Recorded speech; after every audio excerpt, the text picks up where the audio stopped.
Bienvenue dans cette vidéo. Très heureux de vous retrouver encore une fois. Aujourd'hui, nous allons parler de livres. Voilà ces deux livres que je vais vous présenter aujourd'hui.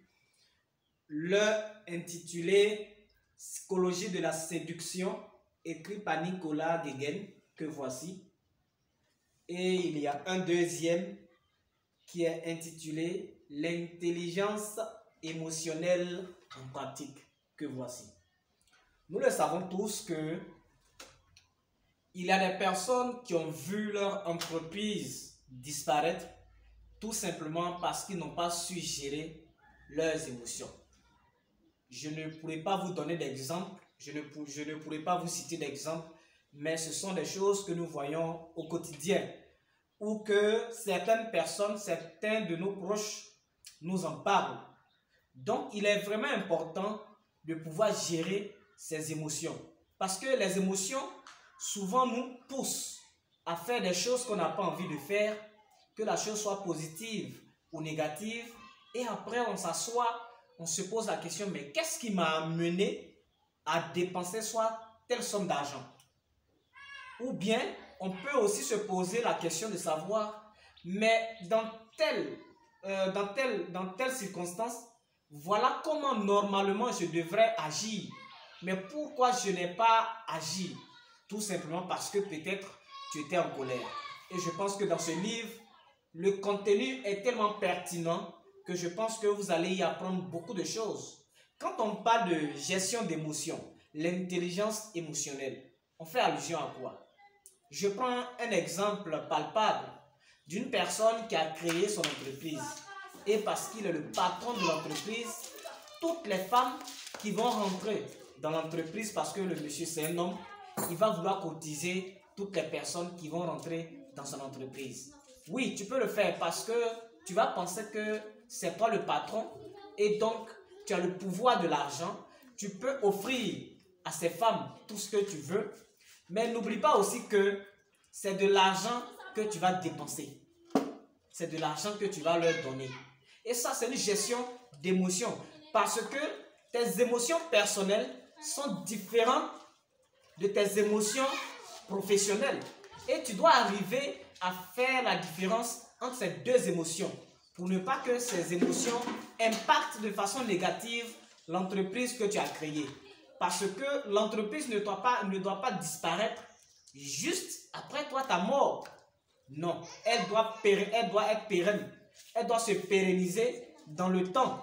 Après toi, les enfants qui vont venir, tes arrière-petits-enfants qui vont venir, doivent pouvoir bénéficier des avantages et des retombées de cette entreprise que tu as mis en place.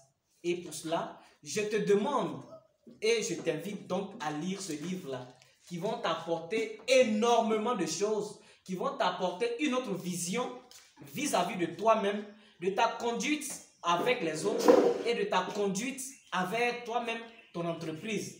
Parce que l'entreprise que tu vas créer, on le dit tout le temps, l'entreprise est une personne morale. C'est une personne, pas une personne physique, mais c'est une personne morale à qui on doit donner de l'attention, à qui on doit se comporter de la meilleure des façons afin qu'elle soit pérenne. Donc je vous invite encore à lire ce livre-là. Il est tout simplement fabuleux et il nous apprend vraiment beaucoup de choses à pouvoir avoir une autre version de nous-mêmes. Ça, c'était le premier livre. Le deuxième livre que j'ai à vous présenter, voici ça. La psychologie de la séduction. Nous le savons, même souvent, lorsque nous avons besoin de quelque chose, d'acheter quelque chose, nous allons vers nos parents, soit notre mère ou bien notre père, et il y a une certaine façon de nous comporter en ce moment précis. On ne va pas tout de suite et puis aller dire à maman ou bien à papa, voilà, j'ai besoin de telle chose pour aller acheter ceci ou bien cela. Nous le savons tous. On a tous été enfants et nous le sommes toujours parce que nous sommes issus des personnes, nous sommes issus de notre mère et de notre père. Et lorsqu'on a une certaine attitude qu'on adopte. Et la maman ou bien le papa lui-même sait que mon fils ou bien ma fille a besoin de quelque chose. Lorsqu'on va, Soit si c'est papa, on peut commencer à casser les boutons de papa sur son visage, même lorsqu'il n'y a pas de boutons. Tout simplement parce qu'on sait que au bout du compte, nous allons lui demander un service. Et lorsqu'on a déjà rendu un service et qu'on demande un autre service, il est encore plus facile à cette personne à qui on a rendu premièrement ce service-là. Il est très difficile que la personne nous refuse. À 90%, pour ne pas dire à 99%, la personne est censée répondre à notre préoccupation, à la demande que nous lui avons faite. Et c'est ce dont on parle dans ce livre que vous voyez, la psychologie de la séduction. Lorsque lorsque vous allez vers une personne pour aller lui demander un service, vous ne vous mettez pas tout de suite à demander le service. Non, il y a des processus, il y a des procédés, il y a des chemins que vous empruntez afin que ce dernier ou bien cette dernière ne refuse pas votre demande. Vous le savez. Voilà, et je vous invite encore à lire ces livres-là. Parce que ce que nous ne savons pas, c'est que dans les livres, il y a de la connaissance. Il y a de l'expérience que l'auteur veut partager avec ses lecteurs de ce livre. Et lorsqu'on lit la connaissance et l'information que cet auteur veut nous faire passer, on acquiert de la connaissance.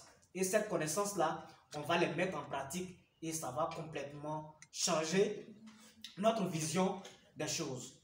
Merci. Et si tu n'es pas encore abonné, abonne-toi. À très bientôt. Okay.